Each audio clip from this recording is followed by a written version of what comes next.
நம்ம கிட்ட தான் அவன் இல்லை, இதெல்லாம் நம்ம வீட்டில் செய்ய முடியுமா அப்படிலாம் இனிமேல் நினைக்காதீங்க. அழகாக ஃப்ரை பண்ணி எடுத்துடலாம் ஃப்ரைடு பன்ஸ். இதுக்கு பவுலில் 1 கப்பு பால், 2 டேபிள் ஸ்பூன் சுகர், 1 ஸ்பூன் அளவுக்கு ஈஸ்ட் போட்டு 10 நிமிஷம் ஆக்டிவேட் ஆக விட்டுருங்க.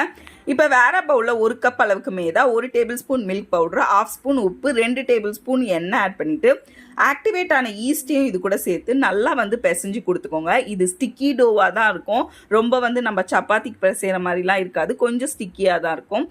ஒரு மணி நேரம் ரெஸ்ட்டில் விட்டுருங்க. நல்லா மாவு இந்த அளவுக்கு உப்பி வந்தோடனே அதில் ஒரு பஞ்சை விட்டுட்டு நல்லா இந்த மாதிரி ரோல் பண்ணிவிட்டு பார்ட்டிஷன் பண்ணி இந்த மாதிரி ஜென்டிலாக உருண்டை பண்ணி எடுத்துக்கோங்க. இப்போ எண்ணெயை நல்லா சூடாக்கிக்கோங்க.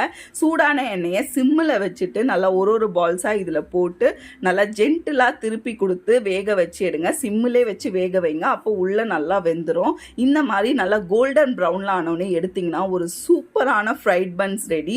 உள்ளே பாருங்கள் எப்படி இருக்குது, செம்ம